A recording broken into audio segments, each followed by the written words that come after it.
Engkau teramat baik bagi kami Tuhan. Hidup kami sampai hari ini adalah karena pemeliharaan-Mu, karena pertolongan-Mu, karena kesetiaan-Mu dan karena kasih-Mu. Kami bersyukur punya Tuhan seperti Engkau yang memperhatikan setiap umat-Mu, yang mengerti pergumulan dan situasi kami. Dan kami tahu juga Tuhan Engkau yang sudah menetapkan hari esok yang penuh dengan harapan.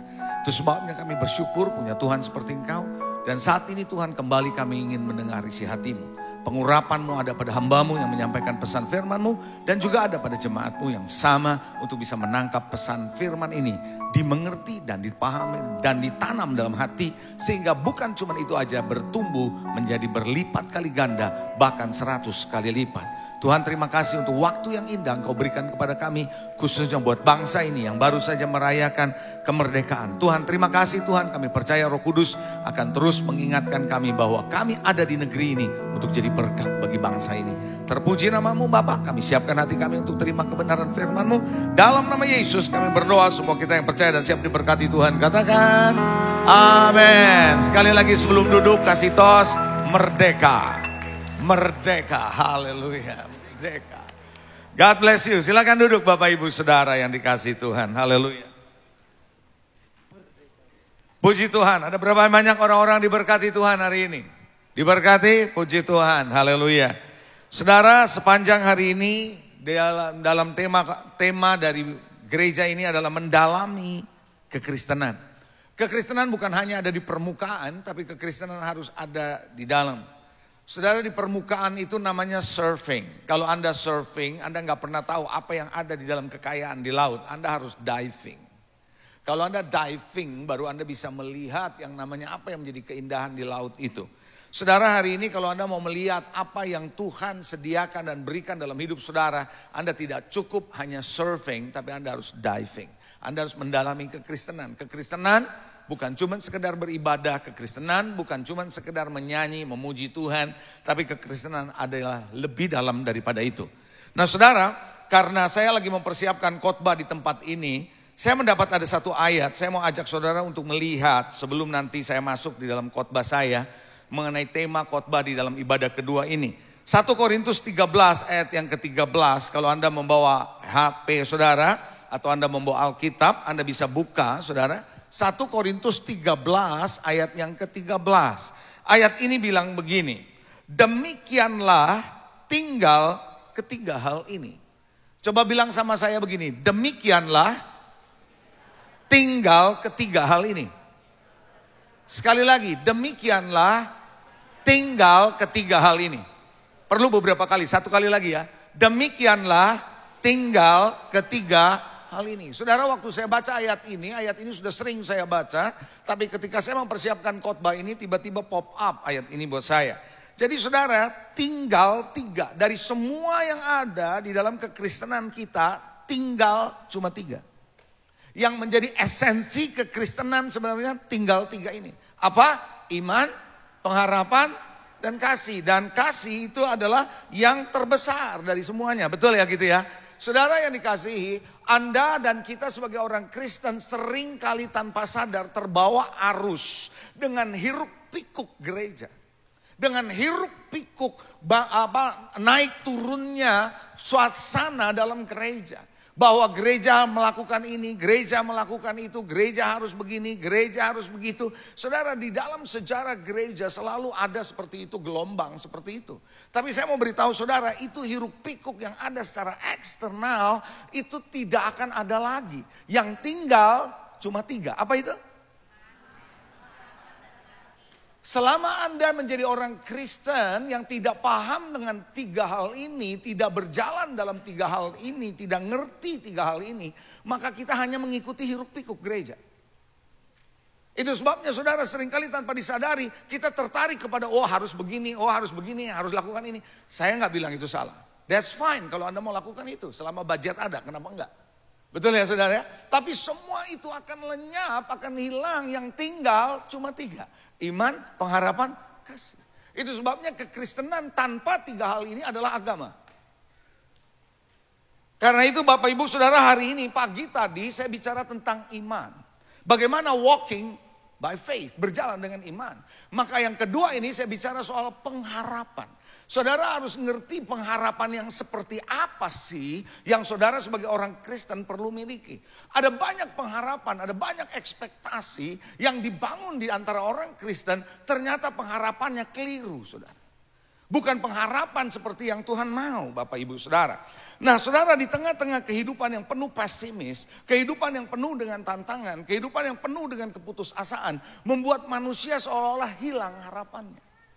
Nah, ketika mereka hilang harapan dan mereka mencari harapan dari gereja mereka tidak dapat, mereka akan cari pengharapan dari dunia ini. Saya akan jamin sama saudara begini satu hal. Bahkan saya ngomong jamin loh. Kalau Anda mencari pengharapan dari gereja, Anda akan gagal. Pengharapan saudara tidak ada di gereja. Pengharapan saudara ada dalam satu pribadi namanya Yesus Kristus. Bapak Ibu Saudara, ini penting banget, saudara. Kenapa? Karena saya percaya Tuhan sudah menyediakan hari esok yang penuh dengan harapan. Hari esoknya penuh dengan harapan. Jadi dia bukan cuma menyediakan hari esok, tapi penuh dengan harapan. Orang tidak akan menghadapi hari esok kalau dia nggak punya harapan. Anda bisa eksis sampai hari ini, saudara dan saya bisa eksis sampai hari ini, bisa mau menjalani hidup hari ini karena Anda punya harapan. Karena Anda tahu besok lebih baik dari sekarang. Karena Anda tahu tahun depan lebih baik dari sekarang. Betul gak gitu? Kalau Anda gak punya harapan, makanya ada orang yang mau bunuh diri. Banyak orang yang jadi stres, depresi karena merasa tidak lagi ada harapan. Jadi Bapak Ibu Saudara, banyak orang hari-hari ini yang masih muda punya mental health issue. Persoalan mental, karena apa? Karena salah menaruh harapan. Anda kalau menaruh harapan sama pendeta, Anda bisa nyesel seumur hidup. Saya tidak mengatakan bahwa saudara menganggap enteng pendeta, bukan itu loh ya, jangan salah tafsir saudara, bukan itu maksud saya. Tapi ketika Anda menaruh harapan pada pendeta, menaruh harapan pada gereja, sekali lagi saya ngomong begini bukan berarti saudara nggak perlu ke gereja ya. Jangan salah loh ya, saya nggak ngomong begini. Tapi Anda harus tahu bahwa harapan saudara bukan pada pendeta, harapan saudara bukan pada gereja, harapan saudara pada Tuhan. Coba yang setuju katakan amin. Saya masuk boleh lebih dalam lagi. Pengharapan saudara bukan pada doa. Saudara, orang berpikir kita berdoa. Yes, berdoa penting. Tapi pengharapan saudara adalah Tuhan yang mendengar doamu. Pengharapan saudara pada hati pribadi itu. Kalau Anda salah dalam pengharapan itu, kecewa jadi orang Kristen. Makanya kenapa orang Kristen salah dan akhirnya mundur dari Tuhan pelan-pelan. Bahkan gak pernah muncul lagi di gereja, tiba-tiba namanya muntaber. Tahu muntaber? Mundur tanpa berita. Saudara, sehingga mundur nggak jelas. Kenapa? Karena kecewa. Yang repotnya kecewanya sama gereja, kecewanya sama pendeta, tapi ninggalin Tuhan. Ya kagak bener dong begitu. Halo, coba sikut 11 orang ngerti kamu, coba bilang. Coba kita lihat kalau keadaan saudara seperti Abraham, kita lihat Roma 8, 24, 25. Roma 8, 25, 24, 25. Wow, ini saya suka dengan satu pribadi ini. Nanti saya akan jelaskan saudara. Pengharapan saudara berarti menantikan sesuatu yang Anda akan terima kok. Kita lihat dulu ayatnya. Roma 8, 24, 25. Sebab kita diselamatkan dalam pengharapan. Saudara diselamatkan di dalam pengharapan karena Anda punya iman sama Tuhan. Ada di dalam pengharapan, tetapi pengharapan yang dilihat bukan pengharapan lagi. Sesuatu yang ada di tangan saudara ini bukan pengharapan lagi. Pengharapan berarti sesuatu yang belum dilihat, betul ya? Sebab bagaimana orang masih mengharapkan apa yang dilihatnya. Tapi jika mengharapkan apa yang tidak kita lihat, kita menantikannya dengan tekun. Jadi orang Kristen kalau dikasih tahu, mana tapi buktinya? Lah Anda harus ngerti pengharapan itu bukan apa yang sudah Anda lihat. Justru karena belum ada di situ Anda berharap. Nanti saya akan masuk ke bagian kedua. Pengharapan saudara basisnya apa? Maka itu saudara dalam slide saya bilang bahwa pengharapan berarti menantikan sesuatu yang akan. Coba bilang akan. Kalau akan itu masih akan di depan, belum diterima. Pengharapan berarti menantikan sesuatu yang akan diterima, akan dialami, akan dikerjakan, dan dimilikinya di kemudian hari. Tapi karena Anda berharap sama Tuhan, itu menjadi kenyataan. That become reality of all your hopes. Apa yang Anda harapkan? Yang masih ada di depan, yang masih Anda akan miliki, yang masih Anda akan kerjakan, yang masih Anda akan terima di depan. Tapi Anda percaya itu akan menjadi milik saudara karena Anda punya pengharapan. Pengharapanmu benar dalam Tuhan. Makanya pengharapan itu berorientasi ke masa depan. Pengharapan itu berorientasi ke masa depan, dasarnya iman. Karena sesuatu yang belum ada dan belum kelihatan. Nangkep kan? Saudara nangkep ya? Jadi pengharapan itu adalah berorientasi ke masa depan dan dasarnya iman karena memang belum ada, belum kelihatan. Kalau sudah kelihatan bukan lagi pengharapan.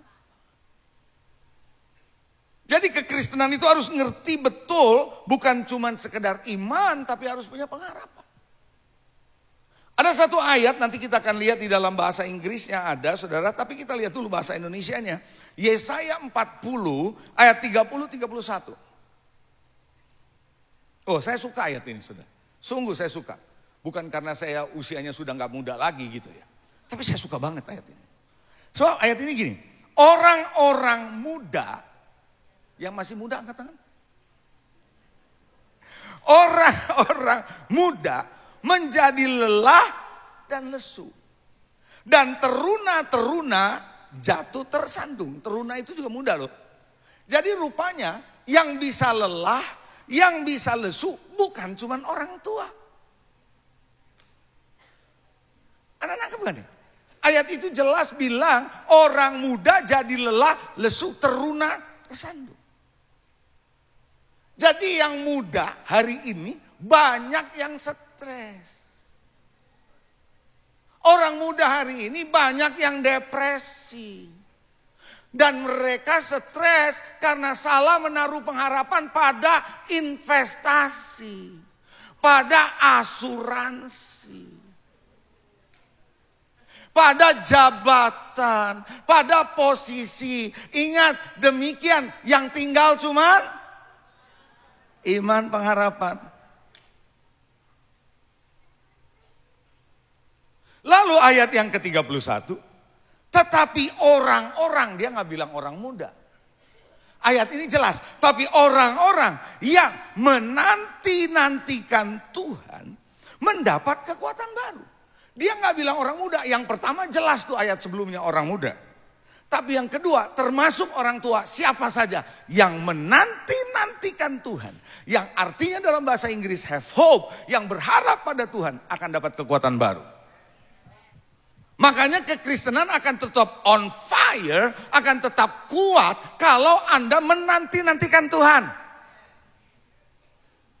Yang menantikan Tuhan mendapat kekuatan baru, mereka seumpama raja wali yang naik terbang dengan kekuatan sayapnya. Mereka berlari dan tidak menjadi lesu, mereka berjalan dan tidak menjadi lelah.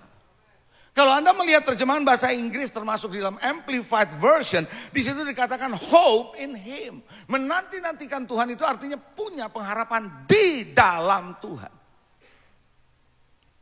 Kenapa kita bisa lemah? Kenapa kita bisa mundur? Kenapa kita bisa capek? Karena kita salah menaruh pengharapan. Bukan kepada Tuhan, tapi kepada hal yang kita sudah lihat. Bahwa orang bisa, oh dia bisa hidupnya akan nyaman kalau dia kaya, dia punya sesuatu seperti itu. Pengharapan saudara, pengharapan saya harus ada di dalam Tuhan. Kita lihat satu slide lagi, saya mau sampaikan sama saudara. Pengharapan saudara dan saya di dalam Tuhan inilah yang memampukan saudara. Bukan cuma untuk bertahan, tapi juga mendapat kekuatan baru. Coba bilang kekuatan baru. Siapa yang butuh kekuatan baru hari-hari ini? Anda butuh kekuatan baru untuk melewati dan menerobos keadaan yang paling sulit. Pengharapan itu kekuatan saudara untuk menerobos. Di masa sulit, di masa berat. Itulah yang mendapat kekuatan baru tiap hari saat Anda menanti-nantikan Tuhan.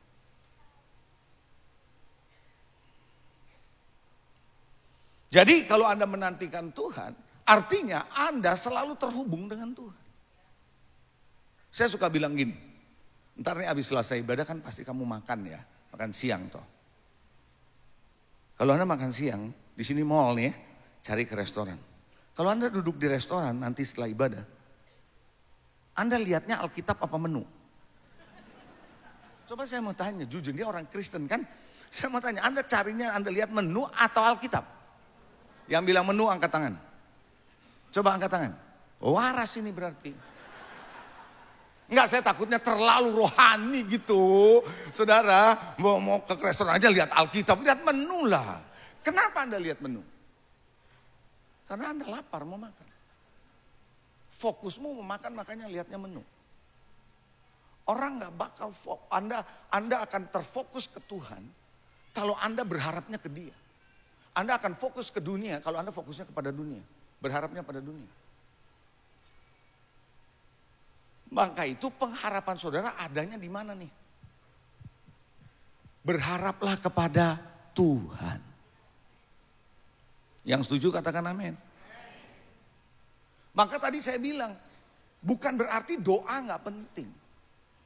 Anda doa, tapi berharapnya bukan pada doanya. Tapi pada Tuhan. The person. Fakta bisa berubah? Halo? Fakta bisa berubah? Kekayaan bisa berubah? Orang yang kaya 10 tahun yang lalu belum tentu dia kaya lagi sekarang. Orang yang miskin 10 tahun yang lalu belum tentu miskin sekarang. Betul nggak? Karena fakta bisa berubah. Situasi bisa berubah. Saya kasih tahu saudara satu rahasia. Orang-orang di dunia sana mengajar optimisme. Pernah dengar dong? Orang Kristen nggak pernah membangun hidupnya di atas optimisme. Karena di Alkitab saya nggak pernah ada optimisme. Yang ada pengharapan. Come on. Boleh saya masuk lebih dalam? Orang yang mengandalkan optimisme, dasarnya adalah realitas data dan fakta proyeksi.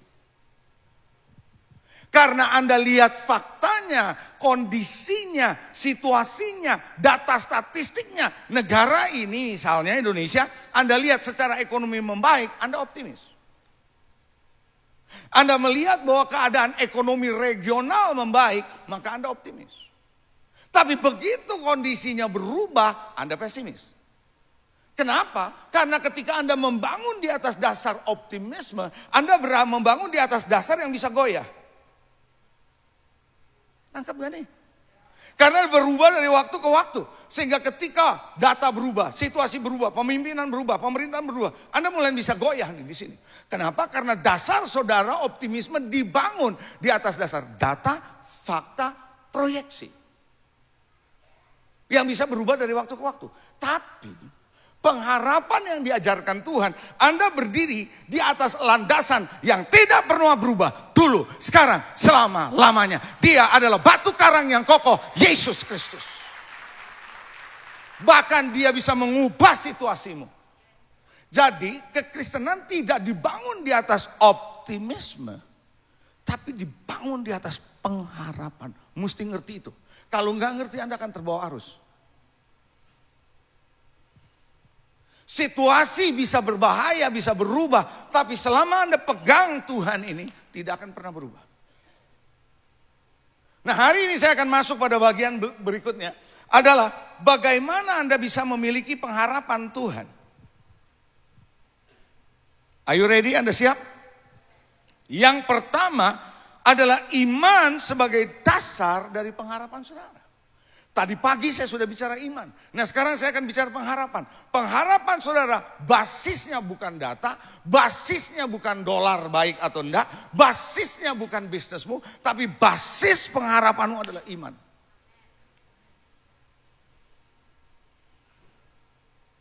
Ibrani 11 ayat 1, tadi pagi saya bilang, orang yang ngomong soal iman pasti acuan ayatnya ini.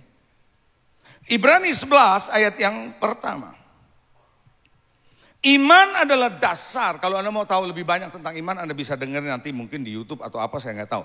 Iman adalah dasar atau substansi dalam bahasa Inggrisnya dari segala sesuatu yang kita harapkan dan bukti bukti dari segala sesuatu yang tidak kita lihat.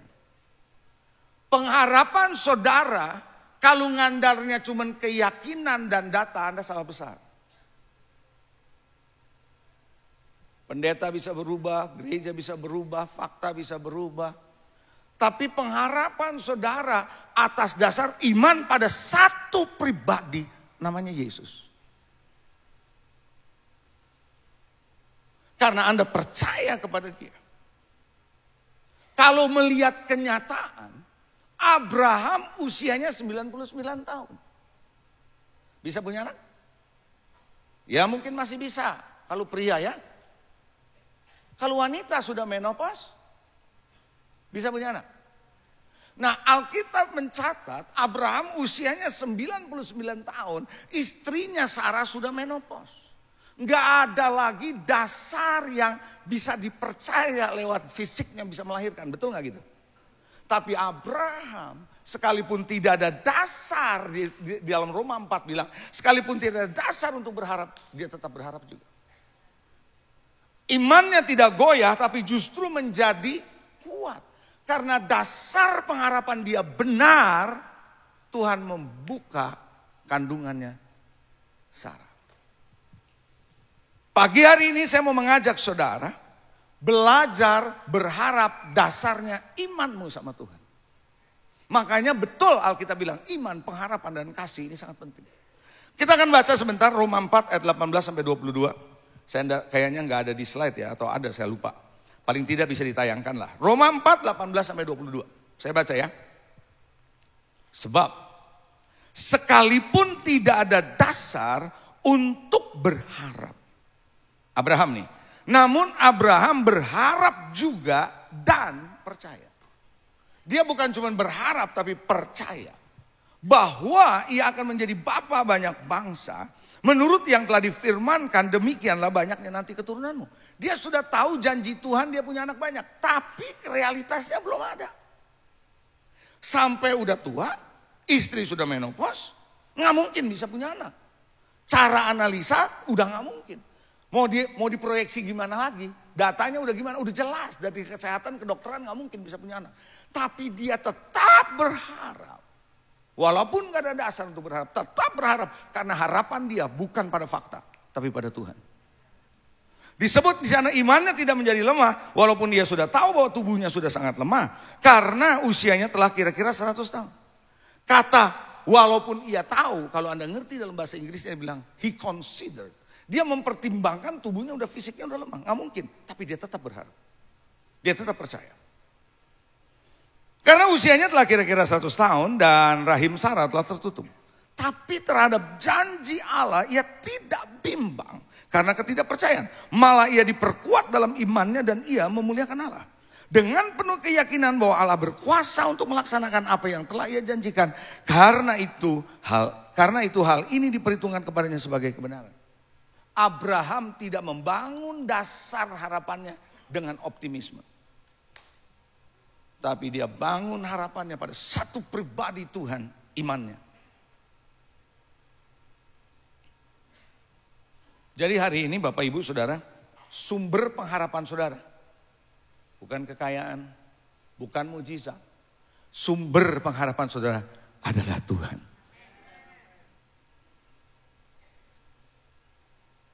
Allah yang tidak berubah, situasi yang lain bisa berubah. Setuju saudara? Coba bilang sumber pengharapan. Yang kedua, tadi iman adalah dasar dari pengharapan saudara. Yang kedua, sabar dalam pengharapan. Coba bilang sabar. Era zaman sekarang, orang disuruh sabar susah ya. Saya ingat zaman dulu, waktu komputer pertama muter terus, wait in process. Pernah gak itu? Kita ngopi dulu, kita mandi dulu, balik lagi, wait in process. Pernah gitu? Kita sabar-sabar aja tuh. Kalau sekarang pelan aja dikit, lama banget sih, lemot gitu kan. Kita maunya diklik langsung jret, langsung klik langsung jret gitu. Tanpa sadar kita dikondisikan serba cepat. Karena sudah terbiasa serba cepat, nggak ngerti gimana nunggu. Anda nggak ngerti lagi caranya nunggu tuh kayak gimana. Enggak belajar lagi karena semua serba cepat. Dunia mengkondisikan saudara supaya saudara tidak belajar sabar. Tapi Tuhan ngajar saudara dan saya sabar. Bilang saudara-saudara, sabar bro, sis.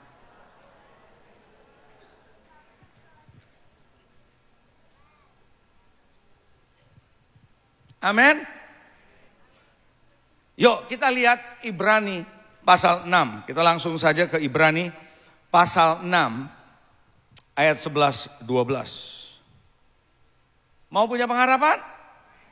Saudara nangkep gak kira-kira pengharapan sekarang? Saya jelasin sama saudara. Ada berapa banyak kita mulai sadar pengharapan kita selama ini keliru. Kita berharap dengan kegiatan kita melayani, kita bisa dapat sesuatu dari Tuhan. Enggak, dasarnya bukan dari situ. Melayani perlu, iya perlu. Tapi landasan saudara bukan melalui pelayanan, bukan melalui doanya. Tapi Tuhan yang menjawab doa. Tuhan yang bekerja lewat pelayanan saudara. Jadi Anda harus fokusnya benar. Oke, Ibrani 6 ayat 11-12 saya bacakan buat saudara. Tapi katanya Ibrani menulis, kami ingin supaya kamu masing-masing, saudara semua ini termasuk, menunjukkan kesungguhan yang sama. Untuk menjadikan pengharapanmu suatu milik yang pasti sampai pada akhirnya. Siapa yang kepengen pengharapannya menjadi kepastian? Sampai pada akhirnya. Mau? Ya toh? Tuhan bilang mau, kita mesti seperti itu. Kalau pengharapan yang ngawang-ngawang kan gak jelas. Tapi kalau pengharapanmu sama Tuhan udah pasti punya tuh. Ayat 12. Agar kamu jangan menjadi lamban.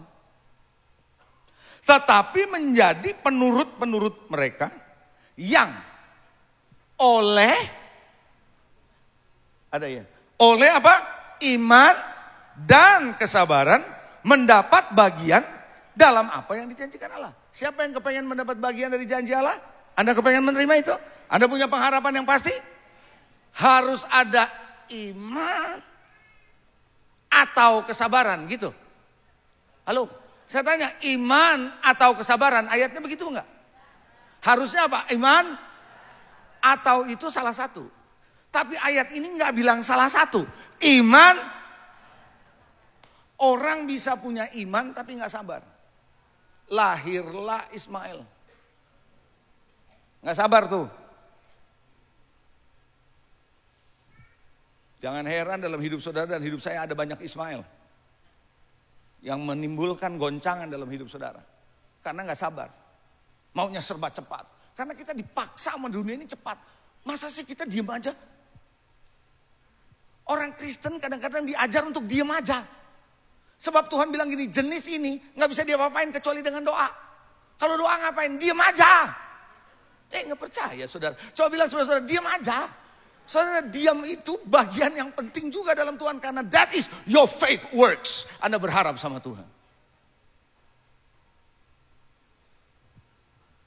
Jadi bukan cuma punya iman bro, sis. Harus sabar. Ada orang bilang saya percaya tapi kagak sabaran. Nah gak sabaran ini yang bikin masalah. Coba bilang saudara-saudara, ngerti kamu? Haleluya. Yang ngerti katakan amin dong. Haleluya.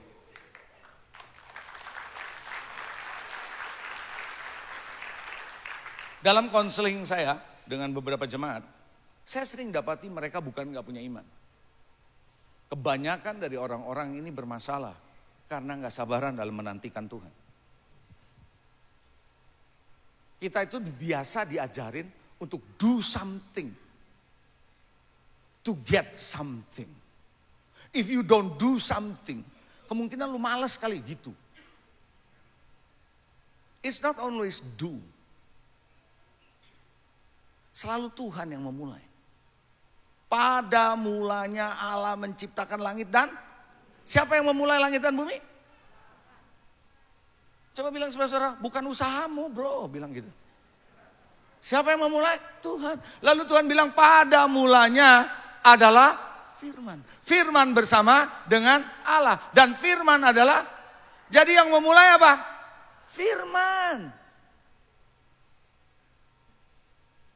Petrus tuh ya semalam-malaman nangkep ikan, nggak dapet ikan.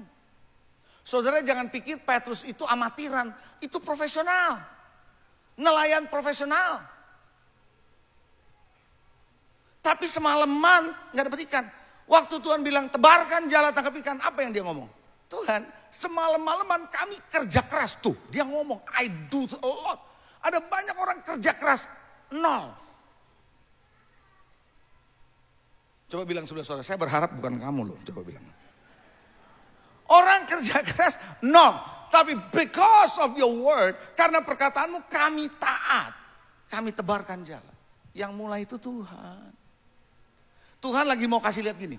Lu kerjain apapun gak ada gunanya, lihat aku.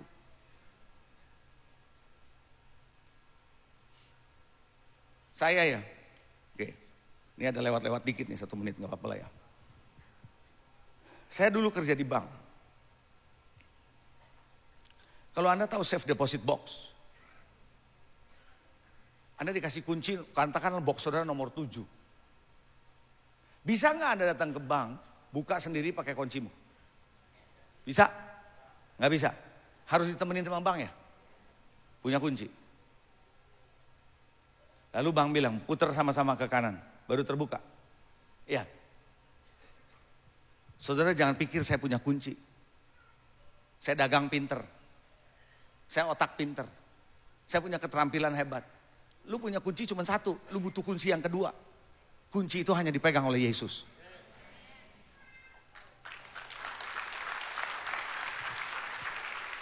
Makanya murid-murid udah merasa pinter, punya kunci. Dia bisa dapat ikan, gak dapet tuh. Tunggu kunci yang berikutnya. Tuhan bilang, yuk kita putar sama-sama. 2, 3, lemparkan jala. Boom, dapat. Pengharapan saudara harus dalam Tuhan. Katakan amin. Nah sekarang kita bagian terakhir. Apa yang Anda akan alami? Ada 4 hal yang saudara akan alami. Kalau saya punya cukup waktu saya akan sampaikan 4. Kalau enggak paling tidak 3. Yang pertama apa yang akan dialami orang yang punya pengharapan? Dia akan mendapat kekuatan dari Tuhan. Kalau Anda menghadapi situasi-situasi berat, sulit, penuh tantangan, penuh tekanan dalam hidup ini hari-hari ini. Belajar tetap berharap sama pribadi ini namanya Yesus. Diberkatilah orang yang mengandalkan Tuhan. Diberkati saudara mengandalkan Tuhan. Harapanmu ada pada Tuhan. Dapat kekuatan baru dari Tuhan. Butuh kekuatan baru? Nantikan Tuhan. Yang kedua, Anda akan memiliki damai sejahtera dari Tuhan. Kalau Anda punya pengharapan dari Tuhan, imanmu bekerja sama Tuhan, Anda gak akan mulai goyah. Anda akan menjadi orang yang lebih tenang. Karena Anda tahu ada Tuhan. Karena Anda tahu Tuhan beserta Anda. Karena Anda tahu Tuhan pasti buka jalan buat saudara. Makanya Anda perlu punya pengharapan sama Tuhan. Kalau pengharapanmu sudah benar, maka yang ketiga akan terjadi. Anda akan selalu bersukacita dan bersyukur. Saudara, orang yang bisa bersukacita itu bukan orang yang punya duit banyak loh. Ada banyak orang yang duitnya banyak, mukanya susah. Bener gak? Ada orang yang uangnya pas-pasan, mukanya ketawa terus. Sukacita. Karena semua Tuhan sediakan pada waktunya. Haleluya!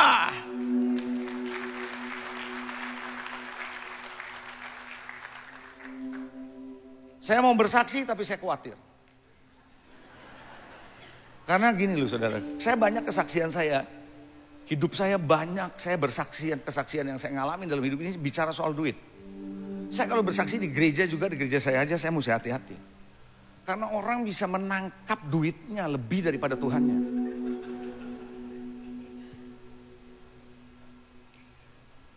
Berapa bulan yang lalu, Tuhan kasih tahu di hati saya. Saya bilang sama istri saya, sesuatu new season is coming. Saya bilang sama istri saya, apa maksudnya? New season is coming for the home, for the house di rumah saya, and for the church. Apa itu new season? A new things Tuhan mau bawa. Makanya ayatnya bilang, ada hal-hal yang baru yang Tuhan udah nyatakan, belumkah engkau melihatnya?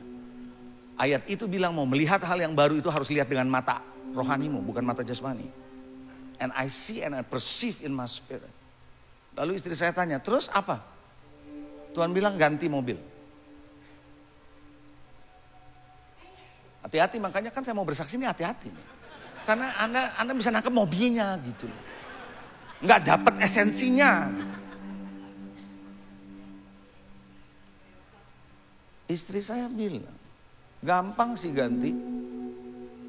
Duitnya dari mana?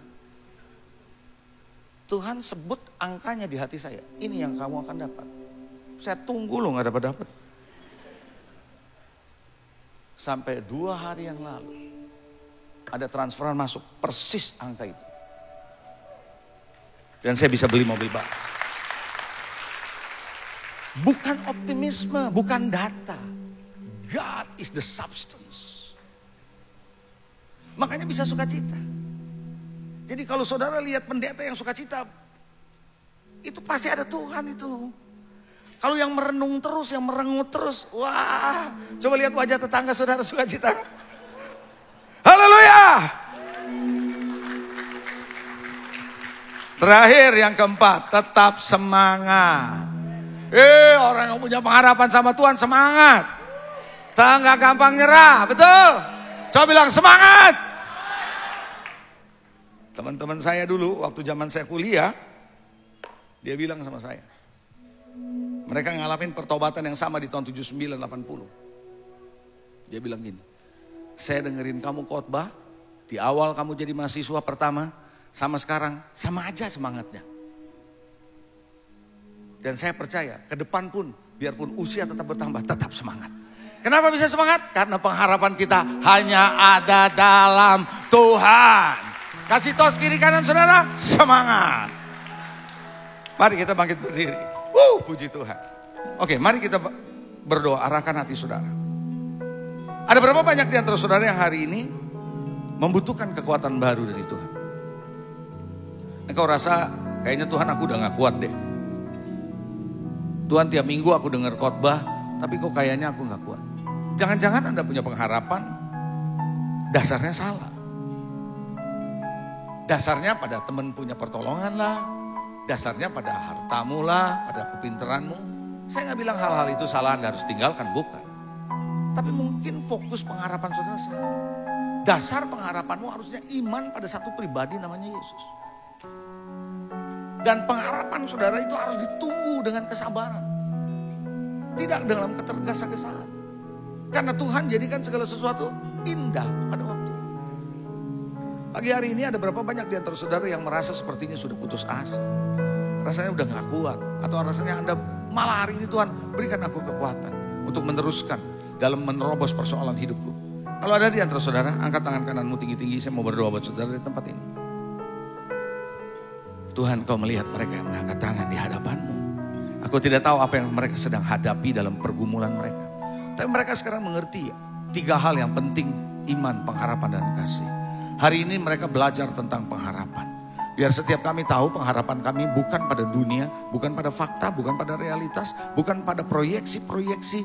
Semua para pakar mengatakan ini dan itu. Tapi sekarang aku mengerti pengharapanku hanya pada satu pribadi, Yesus Kristus, dan firman-Nya yang tidak pernah berubah. Tuhan, aku berdoa supaya hati kami, pikiran kami shifting, melihat hanya fokus ke Tuhan. Sehingga kami tahu apapun yang sedang terjadi, walaupun tidak dasar untuk berharap, kami tetap berharap seperti Abraham. Dan kami boleh melihat waktunya tiba, Tuhan akan berikan semua yang kami harapkan menjadi kenyataan. Berkati umat-Mu, hamba-Mu boleh selesai menyampaikan firman-Mu, meteraikan firman ini, sehingga firman itu tumbuh 30, 60, 100 kali lipat. Terima kasih Tuhan, kuserahkan jemaat-Mu dalam tangan-Mu. Dalam nama Yesus kami berdoa, yang percaya diberkati Tuhan katakan amin. God bless you. Pandang wajah-Mu dan berseru, pertolonganku datang dari-Mu. Peganglah tanganku, jangan lepaskan. Kaulah harapan dalam hidupku. Ku pandang wajah